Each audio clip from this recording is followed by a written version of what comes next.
The following program is Part 3, the conclusion of a pdxjustice media productions from the Archives lecture, The United States, Israel, and the Palestinians. The date is March 15, 1989. Our speaker is Noam Chomsky, Professor of Linguistics and Philosophy at the Massachusetts Institute of Technology. Parts 1 and 2 of this lecture are available as streaming video through our website at www.pdxjustice.org. We look back at this lecture, delivered over 15 years ago, for insights into where we find ourselves today. Of particular interest are Professor Chomsky's discussion of Zionism, the so-called pro-Israel lobby, and the strategic asset theory of U.S. support for Israel's continuing occupation and settlement of Palestinian land.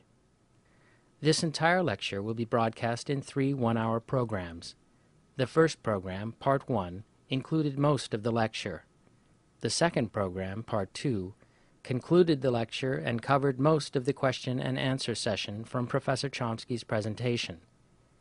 This final program, Part 3, will complete the question and answer session and will conclude with a commentary by Bashir Abu Meneh discussing the relevance of this From the Archive lecture to the ongoing struggle for peace and for justice in the Middle East.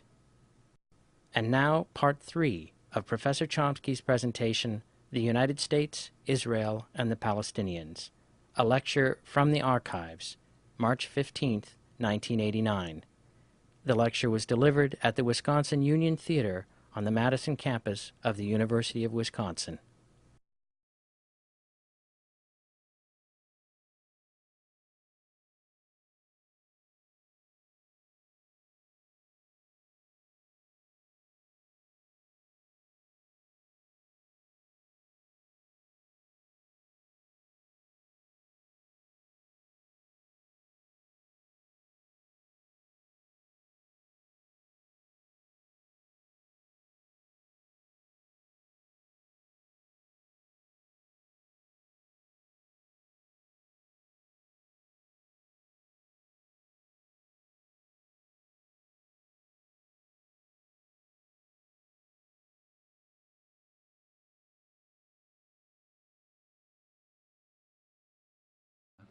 Yeah.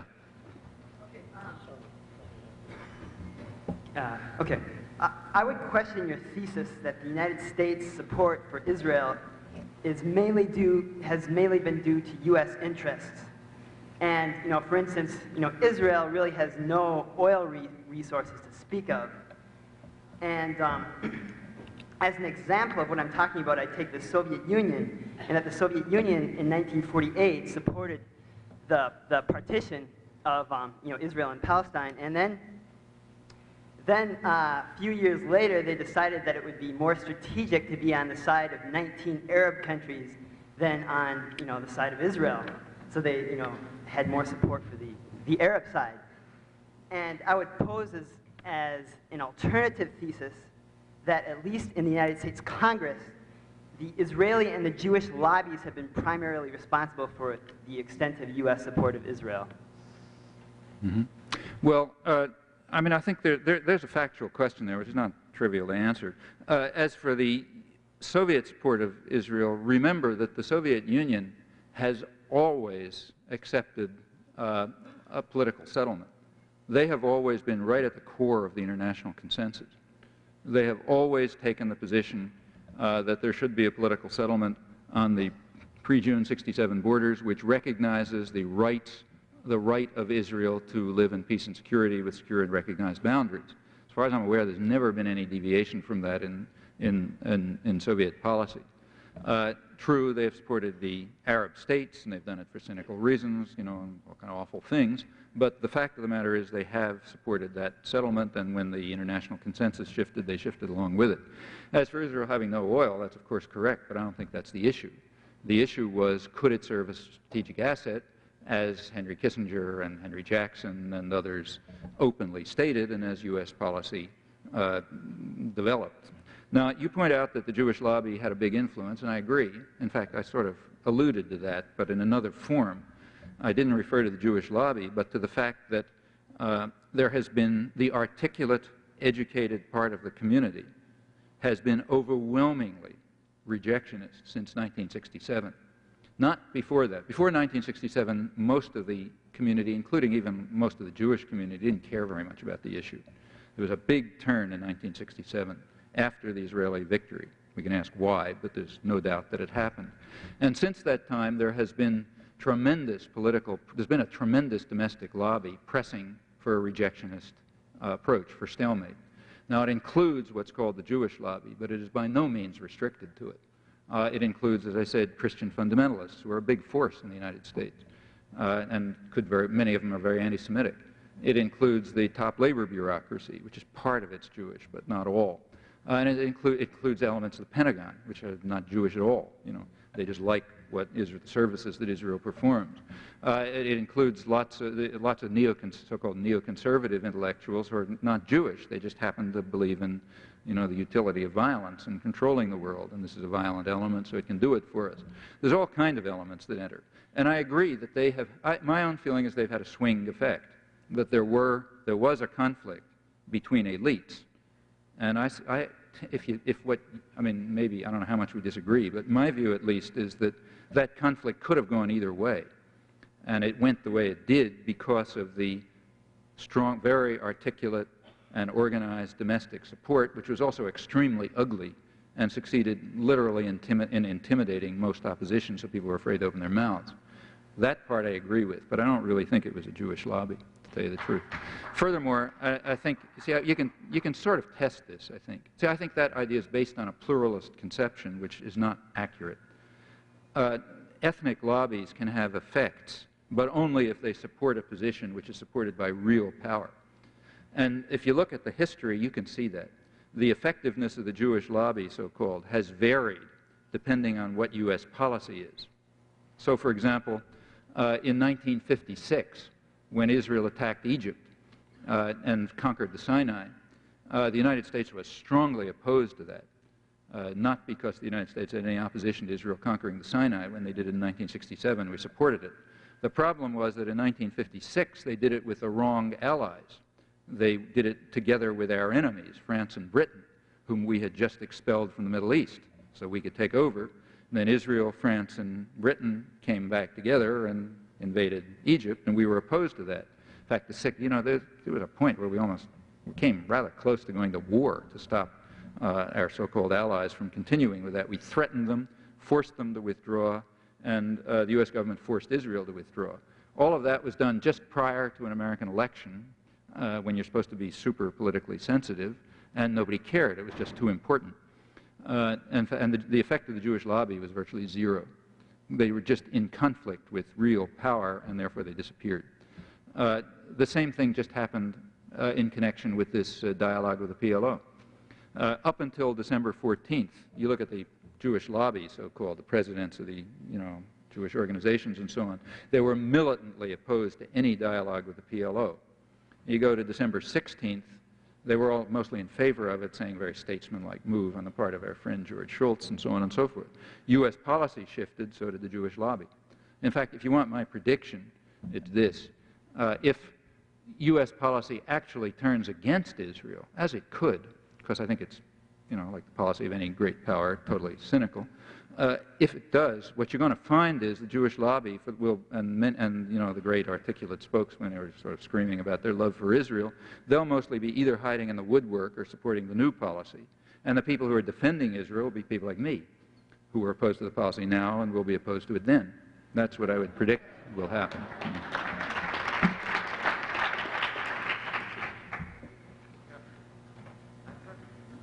I can't see anything, so if somebody wants to talk. Down here? Yeah, okay, over there. Where are we? There? There? Here? Yeah.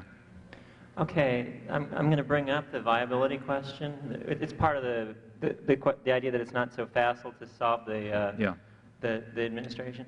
I guess I don't see the U.S.'s role as being quite as economically oriented and cynical in this area. Secretary Shultz pointed out that the proposed Palestinian homeland ideas that have been tossed out aren't economically viable, and it would seem to me that the potential for another Northern Ireland sort of endless conflict still coming on after the establishment of a Palestinian homeland is definitely there. And I just wondered how you'd answer that. Yeah. Well, George Shultz's statement that it's not economically viable, we can dismiss. He knows nothing about the topic and he has no information about it. In fact, whether the Palestinian state would be viable or not depends on policy decisions. Israel's also not viable. I mean, Israel's total capital investment since 1948 is, I think, the total capital investment, last time I saw the figures, had come from the United States. Okay? So it's not viable, but it exists, you know, it functions because of the way it plays a role in international affairs and kind of support it gets and so on. As for a Palestinian state, in fact, most states are not viable. You know, abstractly, you know, they support if somebody they exist if somebody supports them or if they play a role and so on and so forth. Now, as far as the Palestinian state is concerned, there's close, careful analyses of it that you can look at if you like, and there are ways in which it could be viable, in fact, quite viable. The Palestinian population is very educated, very highly educated. It can become they have supplied much of the managerial and technical personnel for much of the Arab world. In fact, that's where a lot of their income comes from. It's quite possible that the Palestinian state could begin to play the role that Lebanon used to play. That is, the opening toward the West, the place where the banks are and where people can do business and so on and so forth. And it's entirely possible. I mean, of course, the Palestinian state could not survive unless it was supported by certainly Saudi Arabia, and the Arab world, but also was accepted, you know, into the system by Israel and the United States. In that case, there's every reason to believe it would be viable. I don't think that that's the problem that makes the solution difficult. The problems lie elsewhere. The problem is that if there is a Palestinian state, Israel's not viable. That's the real problem. And that problem has to do primarily with resources. And it has nothing to do with oil. It has to do with something that's a much more important resource in the arid Middle East, namely water. Much more important resource there. Nobody knows the details because they won't release the figures, but it seems as if approximately a third of Israel's water comes from the West Bank aquifers. You look at the hydrological structure of the place, there's one big sort of underground water supply, and it's large parts of it in the West Bank, and Israel's tapping it. That's one of the reasons they have not permitted the Arabs in the West Bank to dig deep wells. Only Israelis are allowed to dig deep wells. And as far as the Gaza Strip is concerned, it has basically no water resources. Israel has no more internal resources. Their own water is used to something like 100%. They can't get the Litani River, that river in southern Lebanon, which probably was one of the aims of the Lebanon War, because they were just driven out of Lebanon. There are big problems about the headwaters of the Jordan and all that sort of stuff. Unless some big technological discovery comes along, which at the moment nobody can dream of, you know, maybe some fantastic new technique of desalination or something. But as far as current prospects are concerned, there's basically no way for Israel to survive without West Bank water. That's the main thing. Secondary thing is that the West Bank is Israel's second largest market. It's a controlled market. You know, they don't let anything else in, and they don't let it develop, and they can just export to it. And furthermore, that gives them hard currency because in effect it amounts to trade with the Arab world, since hard currency comes in from the Arab states and that's used to purchase Israeli goods and so on. That's a big loss if they lose it. They would also lose a cheap labor force, a very cheap, easily exploitable labor force. Now, maybe those latter two things can be compensated. Not easily, but maybe. It's the first one, it's not clear how it can be compensated for. And that's the real problem, I think. It's always been the problem. In fact, if you look at internal Israeli cabinet records, there's a lot of documentation on this. Unfortunately, it's all in Hebrew. But I have an article, if you're interested, which runs through some of the main stuff. There's a lot of this has been published in Hebrew.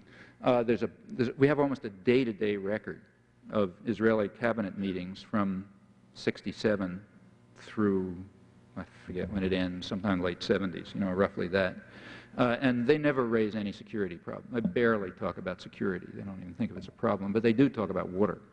And because they understand that that's a serious problem. The United States understands it too. In fact, one of the constructive things that the United States did was back in the Eisenhower administration when they proposed a regional water system for the whole area. That made a lot of sense. It didn't get anywhere because Israel was opposed to it, and it, blew things up and so on and so forth. But the idea made sense. It's really an integrated region, and it's very hard to make an artificial division there that makes any sense. I mean, even if you just look at the place, you travel around that area, it simply makes no sense. Putting a border in there is senseless. You see it as soon as you walk there. And if you look at resources and so on, it makes no sense whatsoever. So, in my view, a real two-state settlement is not and has never been viable. What is viable is some sort of federal settlement, some kind of federal arrangement which will involve an economic confederation and some abandonment of national sovereignty, as in any federation. I've always thought myself that that's the most viable solution, and I still think so. But look, it's not our business to impose solutions. It's our business to get the United States to stop blocking solutions. After we stop blocking them, they can figure out solutions. Yeah, I find it hard to make the determination, so I will let you do it. To choose between asking about your comments on the second of the 3 points in terms of Arafat's so-called capitulation. The right to exist one. Yeah, you seem to take a long time about it, as though you were yourself recognizing the semantic challenge. I don't understand that. What I said is something pretty simple. No state in the world has a right to exist, or is granted a right to exist. States are granted the right to live in peace and security. That's a very crucial difference. Yeah, in terms of the so-called capitulation. If Arafat had accepted Israel's abstract right to exist, what he would have said is that the dispossession of the Palestinians not only took place, and not only that we recognize that it took place and accept it, but that we accept it as having been legitimate. And there's no reason in the world why I should say that. Nobody in the world says things like that, nor should they. I mean, you can say the world is the way it is. There's a state system, the borders are where they are, but anybody who says that those borders are right and just is immoral to the level of Nazism. There's no state border that I know of that's right and just. They just reflect past conquests. That's why Kissinger invented that term, because he was sure it would never be accepted. That was a way of blocking negotiations. It's an innovation in international affairs. There's no such thing. I can't see. I don't know if I understood your point. Maybe I didn't. Yes, you did. You spoke to it again. I don't know if I should cheat and put in the other question. Yeah, go ahead. Okay, yeah. Thank you. Your media has represented the Carter administration as a discontinuity with this unethical spreading of international terrorism through through American hiring, through American hiring of client states. But your scenario today represented the Carter administration as perpetrating this. I was wondering to what extent they both are true, or to what extent we should choose one over the other. Well, if you look at the Carter administration, it's the only post-war administration that didn't use American forces, as far as we know, did not use American forces directly for international terrorism and aggression. So you could argue that if you want to sort of go by the standards of Nuremberg or something, that maybe Carter is the only president who shouldn't have been hanged by the standards of Nuremberg, arguably. On the other hand, the Carter administration did contribute and to support consciously and massively to large-scale violence. In fact, the Carter administration is primarily responsible for Indonesian terror, which is quite comparable to Pol Pot in those years. So maybe he ought to be hanged too. I don't know. It depends on your judgments. That's in the Indonesian invasion of Timor, primarily supported by the Carter administration. Now, it's true that the Carter administration had lots of talk about human rights being the soul of our foreign policy and all that kind of stuff. And that rhetoric was not without, in my view, that rhetoric was mostly cynical, but it was not without effect. Even cynical rhetoric sometimes has an effect. For example, it supported groups and other societies that were saying they have to use human rights considerations and may have saved lives indirectly. On the other hand, the Carter administration had to be dragged kicking and screaming to observe those human rights restrictions, which mostly came out of congressional legislation. And in fact, the reason they were in congressional legislation is because of the effect of the 60s. See, they don't tell you this, but the way it really worked is there was a big change in the United States in the 60s. There was a kind of a cultural revolution. You know, the country just became a lot more civilized. And one of the effects of that was that a lot of young people who came out of that experience, you know, they had those values, and some of them became congressional legislative assistants. Now, in Congress, the people with most of the brains are the legislative assistants. They do the thinking and work out the plans and so on, and then the congressmen read the statements. Congressional legislative assistants began to press for human rights measures, and some congressmen picked it up, maybe because they believed it or they thought it was useful or whatever. And Congress gradually instituted a human rights program, which is falsely called the Carter Human Rights Program. There are a lot of congressional legislation which the administrations, including the Carter administration, have found all sorts of ways of getting around that make it illegitimate to provide aid to terrorist and murderous regimes and so on. On these grounds, all the aid to Israel is illegal. You know? I mean, you take a look at what Israel's been doing for 20 years, all the aid is illegal, and the same was true of most of the aid to other countries. Nevertheless, the Carter administration was somewhat different. It at least used the rhetoric, and that was not without effect. I mean, as I say, it strengthened just the rhetoric strengthened other groups who were working for human rights. Now, on the Middle East, the Carter administration, there was an interesting change. This has to do with the question about the Jewish lobby that somebody raised. As the Carter administration came into office, they came out, they looked as though they were going to change policy and come out in favor of a political settlement. Now remember, that was 1977, an important time, a year after the United States had vetoed the first UN resolution when other proposals were coming along. In October 1977, there was a joint Soviet-American statement, Carter-Brezhnev statement, which didn't call for a two-state settlement, but it came pretty close. It called for a political settlement which would preserve, you know, people's rights, lower the level of conflict, very positive resolution. Israel was very much opposed to it, bitterly opposed to it. The American lobby, which I don't think is a Jewish lobby, I repeat, but the American lobby was very much opposed to it. Carter was bitterly attacked for having made that statement. The American media were quite interesting. Typically, when the U.S. government is in conflict with some other state, the president is given primary, you know, he gets the first cup, the issue is framed in terms of the U.S. position. So you turn on the tube, and there's the president talking, and, you know, then a bunch of people say how right he is and so on. And then in the interest of fairness, you know, after the ads and sports and so on, somebody else, the other side, is allowed a couple of words. In this case, it was reversed. Actually, there's an interesting book about this, if you're interested, by Montague Kearns. I think it's a woman who, it's from the Georgetown Middle East Studies Center or something. She just analyzed media coverage in detail, and it's kind of striking. The Israeli political leadership got the front, and Carter was in the background. He had to sort of, you know, apologize and so on. That's kind of intriguing, you know, and I don't think that's the Jewish lobby. I think that's the general educated community, which had already taken a very strongly rejectionist position, and Carter was considered sort of a traitor to that position. In fact, he backed off. The pressure was enough so that Carter backed off from what looked like an initiative. And after that, there was no further deviation that I know of. I'm going to have to interrupt. This will have to be the last question for this afternoon's lecture program. However, Professor Chomsky is going to be talking this evening at 7 p.m. in the same place on manufacturing consent, political economy of the mass media. So if we could have the last question and try to keep it brief. We have to whisk Professor Chomsky off to another engagement, but he'll be back at 7. Thanks. One more question somewhere? I got one here. Yeah, go ahead.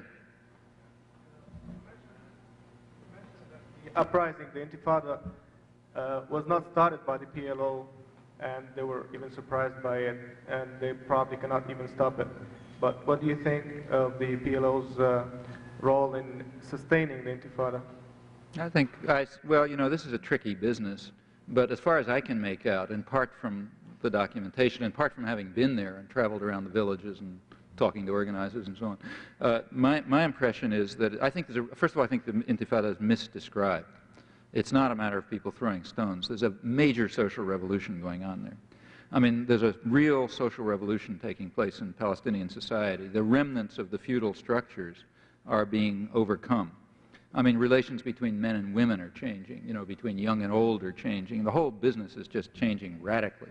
It's a very large-scale popular social revolution of a very interesting type. And the idea that the PLO initiated this is outlandish. In fact, they don't even understand it.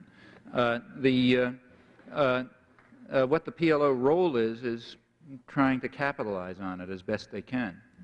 In fact, if you travel around the West Bank, as I did, and you talk to local grassroots activists and organizers, they have a lot of contempt for the PLO. They don't like it much, but they are committed to it. They say, that's our political leadership.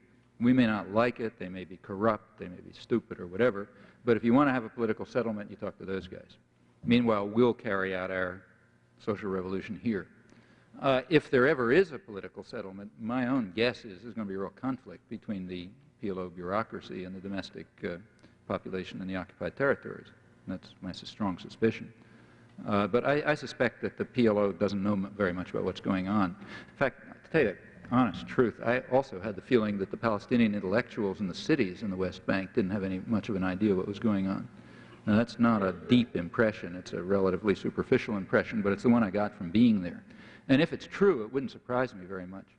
I don't think the people in Manhattan have very much idea what's going on in Harlem. You know, you don't know what's going on in your own society, typically. You know what's going on in your own social circles.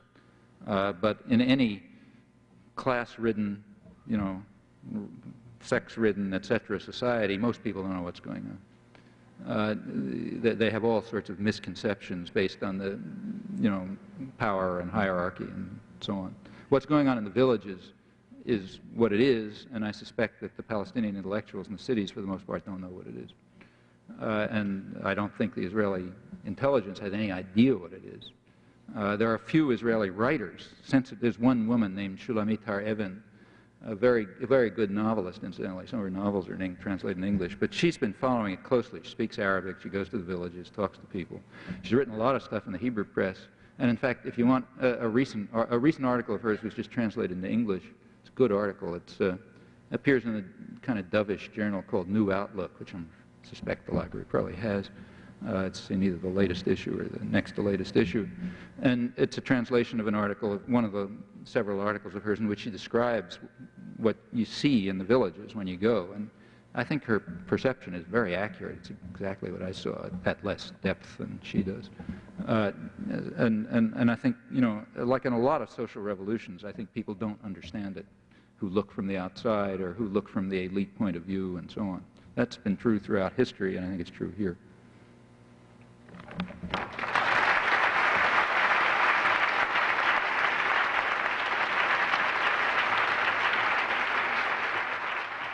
You've been watching Part 3, the conclusion of Noam Chomsky's March 15, 1989 presentation, The United States, Israel, and the Palestinians, a PDX Justice Voices from the Archive lecture.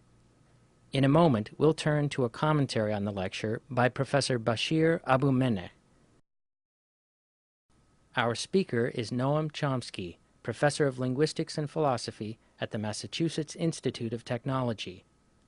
Among his many publications, he is author of Middle East Illusions, which includes his earlier work, Peace in the Middle East, Reflections on Justice and Nationhood. The Fateful Triangle, The United States, Israel, and the Palestinians, and 9/11, a collection of interviews published in the aftermath of the attacks on the World Trade Center and the Pentagon. To find out more about Noam Chomsky and his work in linguistics and as analyst and critic of U.S. foreign policy, please visit his website at www.chomsky.info. Originally, this final segment was to include commentary by several Palestinian and Jewish activists involved in the struggle for a just resolution to the conflict in Palestine-Israel. In place of several shorter commentaries, a longer segment, a single interview, has been chosen to conclude this program. Assistant Professor of English at Barnard College, Bashir Abu Meneh, teaches courses in global literature, Palestinian and Israeli literatures, Marxism, and post-colonialism. The interview took place in his office at Barnard College in Manhattan on April 1st, 2007. And now, Professor Bashir Abumeneh. Well, I thought it was a very important lecture, still very relevant to understanding the Palestinian-Israeli conflict and the Arab-Israeli conflict for that matter, and more broadly, the U.S. role in the region. Two main things that come to mind that I always felt were generally Chomsky territory, as it were, in trying to understand the international relations of the Middle East. One very important dimension of the argument has always been for him to try to understand the main cause of why the U.S. is in the region, why the U.S. came into the region, why the U.S. has been involved in the region since 1940. And I think this has always been his emphasis, that the U.S. is there to control oil.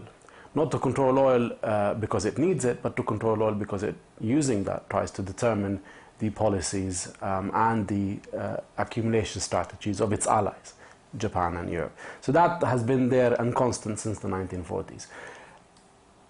Out of that, out of this primary, initial, foundational U.S. cause for U.S. presence in the region, comes out hostility to nationalist regimes. And from that period, from 40s, 50s onwards, when the older, greater powers evacuate the conflict, the area, the U.S. moves more in and gets more and more hold of the region. A very important indicator is the 1956 war, where, and in relationship to the behavior of the Israelis, it's a very important indicator if we compare it with the 1967 war. In 1956, Israel attacked Egypt in coordination with England, the UK, and France. And Eisenhower's response was very clear and very important, and he said Israelis should evacuate Sinai. And of course, Ben Gurion started shouting about Al-Arish being Jewish land and all of that, and Eisenhower was very firm. He said Israel has to leave Sinai. Israel left Sinai and left Gaza as well. Exactly because Israel attacked without either prior U.S. knowledge or without U.S. consideration in order to serve other U.S. allies in the region. The 1967 war was done with U.S. coordination and with a green light from the U.S. exactly in order to serve U.S. interests in the region. So it was much more in alliance with the U.S. then. Much more in coordination with the U.S. then, cemented later on the U.S.-Israel alliance. Now, it's important in relationship to oil because that 67 war, very importantly, ended up crushing Arab nationalism politically. So out of the oil concerns comes a hostility towards the U.S., and into that is inserted the Israeli role. Israeli role, I think, foundationally, very importantly, is premised on what Chomsky says, very importantly, the strategic asset thesis, that Israel has played since 1967 a strategic role in U.S. regional policy. And the most crucial part of it is not in protecting oil. I don't think that's what Israel is there for. I think the U.S. in and of itself can do that on its own much more important than U.S. directly. First Iraq War is an example of that. The second Iraq War, the 2003 war, is an example of that, where the U.S. doesn't actually need Israel to actively protect or go in and control the oil itself. What the U.S. needs Israel for is to try to crush Arab nationalism, to try to push back any kind of Arab radicalism or any kind of move to independent political regimes, popular political regimes.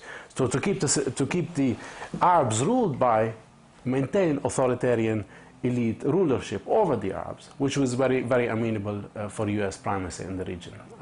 Saudi Arabia is a very favorite regime for the U.S. The Egyptian regime, after Sadat's peace treaty, becomes a very important regime in that sense. The Jordanian regime has always been important. One thing you can say about this, which Chomsky has always emphasized, is that the Egyptian case is a very interesting case in its changing response to the U.S. in the region. After the 1967 war, something very interesting happens in Egypt. Egypt recognizes that for it to return the Sinai region and for it to return its national rights violated by Israel in the 1967 war, it has to not pursue its Soviet alliance, but actually move towards the U.S. And there are peace overtures by Sadat, very importantly, from the early 1971 onwards, endless overtures, endless interviews saying that if we don't return our lands by peace with Israel, we are interested in peace, we're happy to settle the conflict based on land for peace formula, we're happy to settle with the Israelis. The Israelis, of course, refused that. If we don't get that by the peace route, we will do it by force. And that's what happened in 1971 onwards. And by 1973, Egypt initiated the war in order to return Sinai in coordination with Syria. Syria wanted to return the Golan Heights. It is then that the US awakens and realizes that Egypt is a very important strategic. It takes a war for Kissinger to recognize how significant and how really ruffled and angry Egypt was about the Israeli occupation of Sinai. So Egypt can force the US by the power of war to change its policy over Sinai. So the US comes in after the 1973 war and tries to settle the Egyptian-Israeli conflict very specifically. And Sadat comes in to effectively say that if Israel if Israel returns Sinai, we will have peace with the Israelis. And that way, recognizing that he could only get Sinai back not through the Soviets but through the Americans. The other interesting issue about the Egyptians, and there's an interesting comparison with the Palestinians over this issue, is that because Egypt is such a powerful state, Egypt could actively do it by force. Right? It could attack Israel. It could try to get back its national rights by force. For the Palestinians, because they're so weak, because they don't have the capacity that the Egyptian state has, they couldn't force themselves onto the attention of the Americans for them to sufficiently put pressure on Israel to settle the conflict. The problem of capacity or lack of capacity for the Palestinians has been one of their major problems in the region. That's why Egypt can return its rights and the Palestinians couldn't. The lecture was given in 1989. This was the time when the Palestinians were in active, spontaneous and popular revolt against the Israeli occupation. And it brings us back to that very important moment, I think, when the Palestinians were closest to ever trying to achieve national self-determination. What comes out of this moment, mass, again, spontaneous, what Chomsky calls actually a revolutionary mobilization by the Palestinians to overcome their subjugation by the Israelis since 1967. What comes out of this is a formalization, a consolidation of a Palestinian peace initiative, right? Ratified officially in 1988, in November 1988, and accepted, as he says, on 14th of December 1988. The world is always looking for, they say the Palestinians don't have a Mandela. Right? This is the time, 1998, when they had a Palestinian Mandela. The Palestinians recognized Israel's right to live in peace and security, very important distinction, not recognize Israel's right to exist, but to live in peace and security. Recognized that, became accepted officially the international consensus over resolving the Palestinian-Israeli conflict, which they have implicitly accepted, arguably since 1974, when they accepted to build a Palestinian state on any liberated part of Palestine.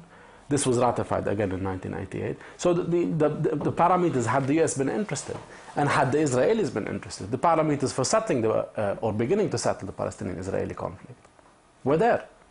This is what the Intifada was about. This is what the 1988 peace overtures were about. And the fact that we're still here now and that this hasn't been accepted just shows you the extent to which Israel is completely a rejectionist of Palestinian right of self-determination. And the Americans have been completely rejectionists of Palestinian right of self-determination as well.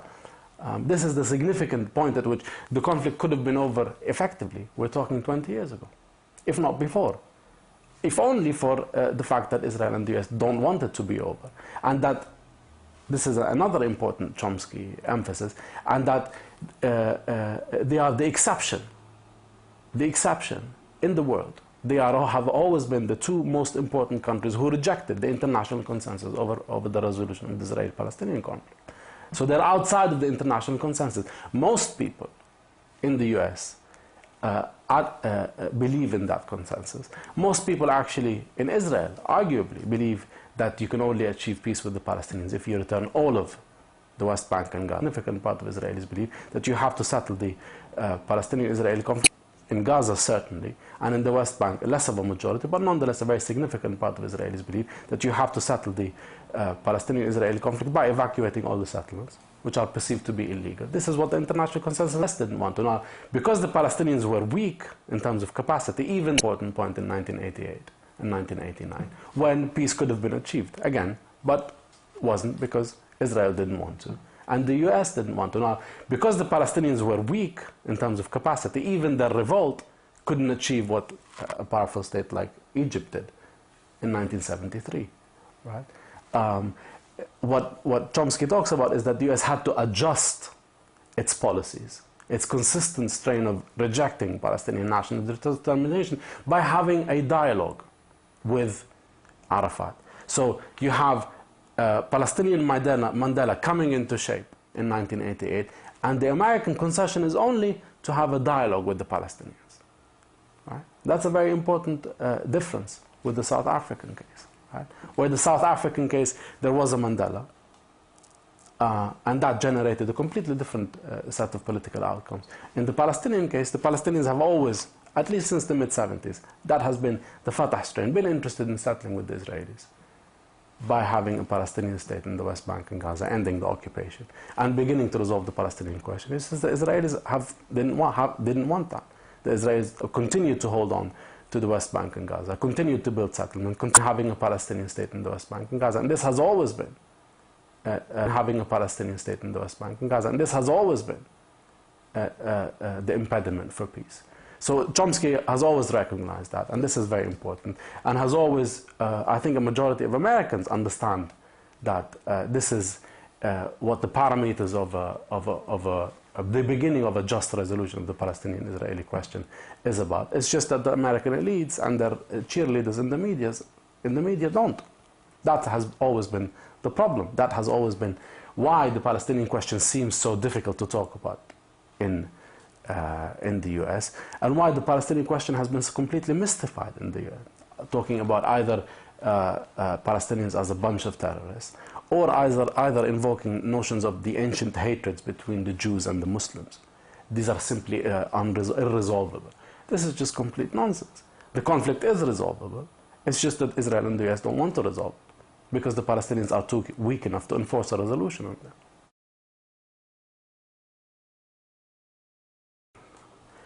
And that's always been a very important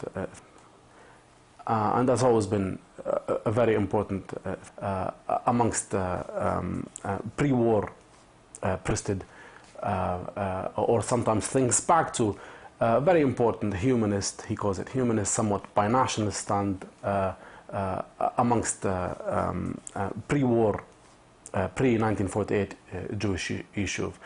But the people who actively found labor Zionists, in the group in and around Ben Gurion, within the Zionist camp, were what you can call who actively founded the State of Israel. And the State of Israel, and this is when actively founded the State of Israel. And the State of Israel, and this is when talking about Zionism in hypothetical terms, this was the dispossession of the Palestinians.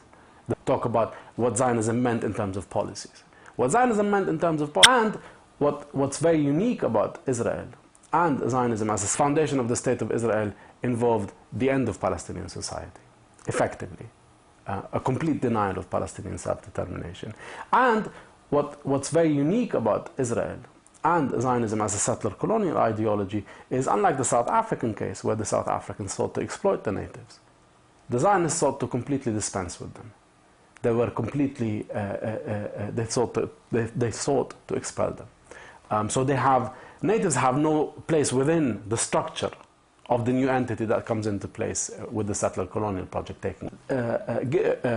Puts the black South Africans in, puts the black South Africans in positions to achieve certain political outcomes which are much more difficult for the Palestinians to do, because they're completely evacuated out of the structure, so they have very little leverage to transform Zionism or Israel from within, like the black South Africans did. So for example, if it's much easier for the black South Africans to go for a one-state solution, exactly because they're placed within the structure, effectively, let's call it a one-state solution, it's much more difficult for the Palestinians. However desirable it is, it's much more difficult for the Palestinians, exactly because Zionism entailed their expulsion in 1948. And this was one of the foundational moments for the Palestinians, the fact that they were completely cut out of the structure of the new state that came into being based on the destruction of their own society. So part of the problem of Palestinian nationalism is how to substitute for this lack of leverage within the society you're trying to transform.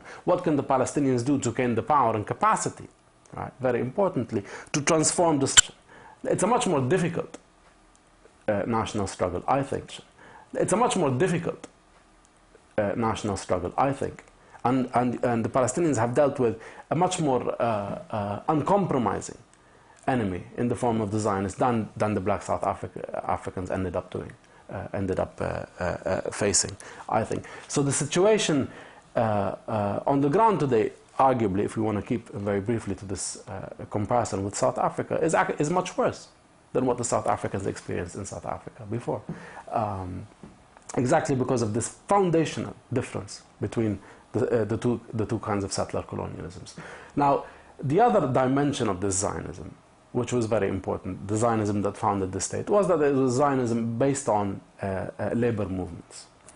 That it was Zionism that was pushed through, not by Jewish capitalists. Jewish capitalists actually failed in settling Palestine, very importantly. The people who succeeded in settling Palestine were the bureaucracy that ended up organizing the labor organizations in Palestine. So that you have a settler, very uniquely, a settler colonial project being pushed through by labor organization, the Histadrut and the Yishuv military wing combined together, incorporating into that support from the Jewish capitalists, but the project being driven and organized by this bureaucratic elite through the labor organizations. That, of course, has meant that another important outcome is that there was very little room within Palestine, within pre-1948 Palestine, and afterwards for what you can call cross-national organizations with the Palestinians. That's why the most foundational antagonism between the Palestinians and the Israelis has always been a national antagonism. Room for other kinds of political formations or coordination was very narrow, if not completely unavailable or completely impossible, exactly because of the nature of the Zionist project being driven by the labor organizations. So these are very important features that are specific to Zionists. The other third important feature, one is the dispensability of the natives, the other is being pushed by labor organizations. The third very important feature is that Zionism has been, since its Herzlian days,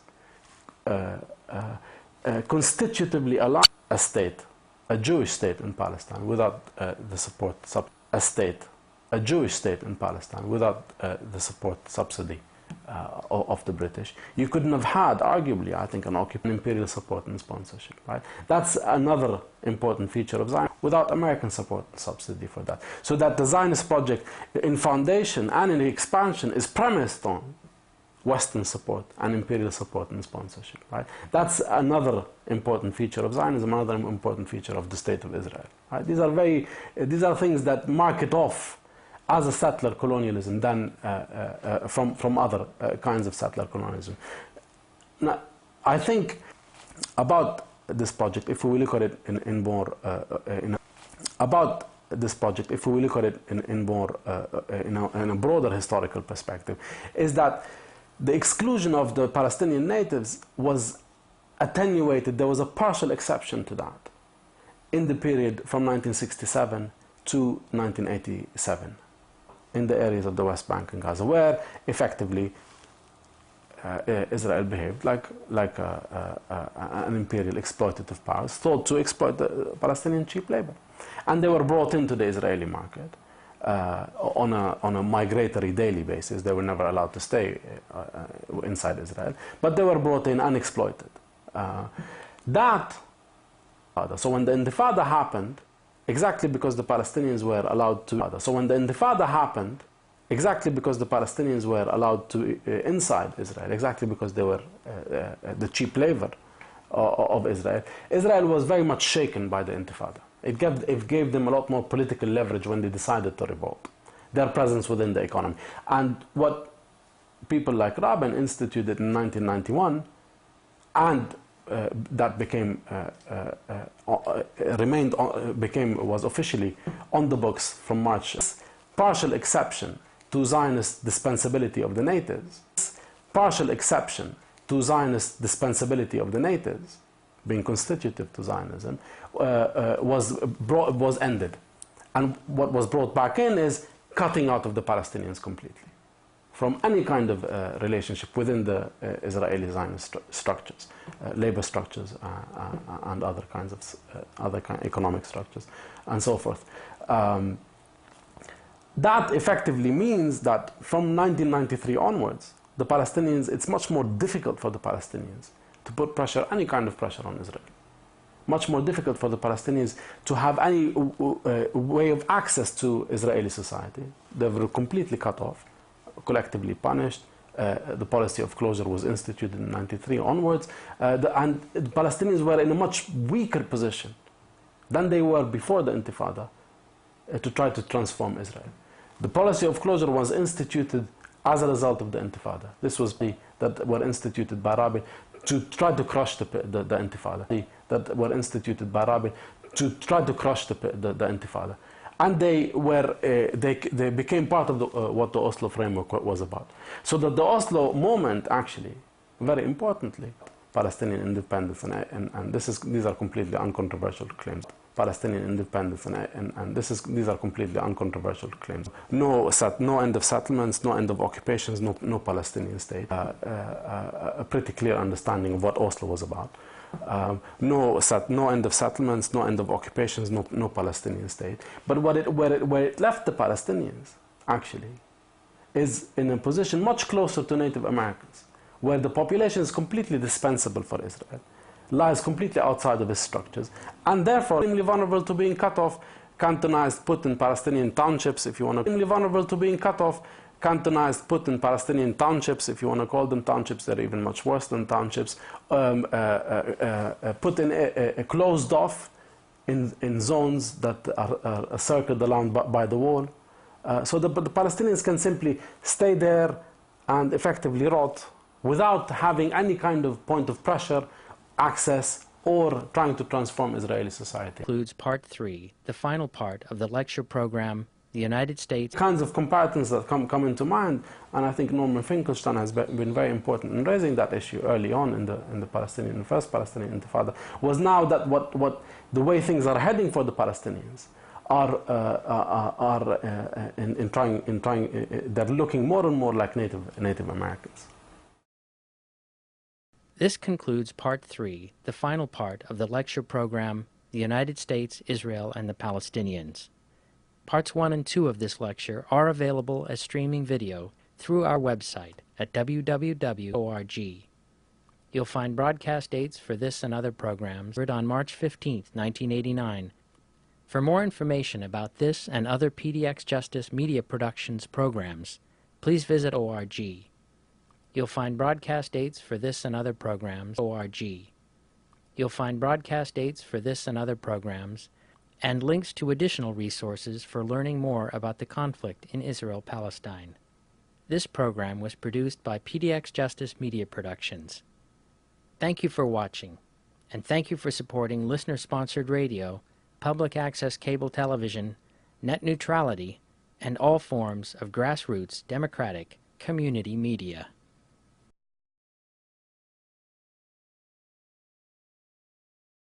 www.pdxjustice.org. We look back at this lecture, delivered over 15 years ago, for insights into where we find ourselves today. Of particular interest are Professor Chomsky's discussion of Zionism, the so-called pro-Israel lobby, and the strategic asset theory of U.S. support for Israel's continuing occupation and settlement of Palestinian land. This entire lecture will be broadcast in 3 one-hour programs. The first program, Part 1, included most of the lecture. The second program, Part 2, concluded the lecture and covered most of the question and answer session from Professor Chomsky's presentation. This final program, Part 3, will complete the question and answer session and will conclude with a commentary by Bashir Abu Meneh discussing the relevance of this from the archive lecture to the ongoing struggle for peace and for justice in the Middle East. And now, Part 3 of Professor Chomsky's presentation, The United States, Israel, and the Palestinians, a lecture from the archives, March 15, 1989. The lecture was delivered at the Wisconsin Union Theater on the Madison campus of the University of Wisconsin. The partition of Israel and Palestine, and then a few years later, they decided that it would be more strategic to be on the side of 19 Arab countries than on, the side of Israel. So they, had more support for the Arab side. And I would pose as an alternative thesis that at least in the United States Congress, the Israeli and the Jewish lobbies have been primarily responsible for the extent of U.S. support of Israel. Mm-hmm. Well, I think there's a factual question there, which is not trivial to answer. As for the Soviet support of Israel, remember that the Soviet Union has always accepted a political settlement. They have always been right at the core of the international consensus.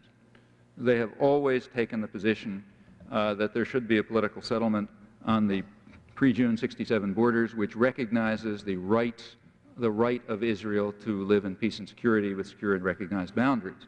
As far as I'm aware, there's never been any deviation from that in Soviet policy. True, they have supported the Arab states, and they've done it for cynical reasons, and all kind of awful things. But the fact of the matter is they have supported that settlement, and when the international consensus shifted, they shifted along with it. As for Israel having no oil, that's of course correct, but I don't think that's the issue. The issue was, could it serve as a strategic asset, as Henry Kissinger and Henry Jackson and others openly stated, and as U.S. policy developed. Now, you point out that the Jewish lobby had a big influence, and I agree. In fact, I sort of alluded to that, but in another form. I didn't refer to the Jewish lobby, but to the fact that there has been the articulate, educated part of the community has been overwhelmingly rejectionist since 1967. Not before that. Before 1967, most of the community, including even most of the Jewish community, didn't care very much about the issue. There was a big turn in 1967 after the Israeli victory. We can ask why, but there's no doubt that it happened. And since that time, there has been there's been a tremendous domestic lobby pressing for a rejectionist approach, for stalemate. Now, it includes what's called the Jewish lobby, but it is by no means restricted to it. It includes, as I said, Christian fundamentalists, who are a big force in the United States, and many of them are very anti-Semitic. It includes the top labor bureaucracy, which is part of it's Jewish, but not all. And it includes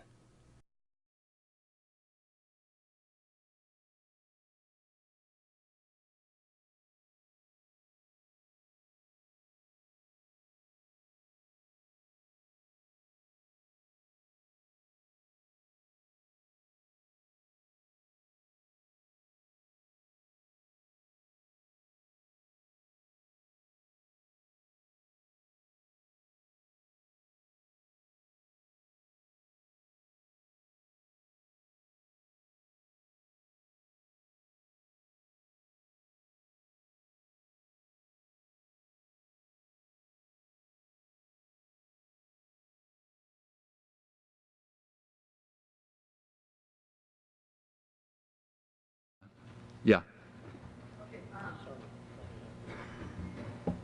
Okay. I would question your thesis that the United States' support for Israel has mainly been due to U.S. interests. And, for instance, Israel really has no oil resources to speak of. And as an example of what I'm talking about, I take the Soviet Union, and that the Soviet Union in 1948 supported the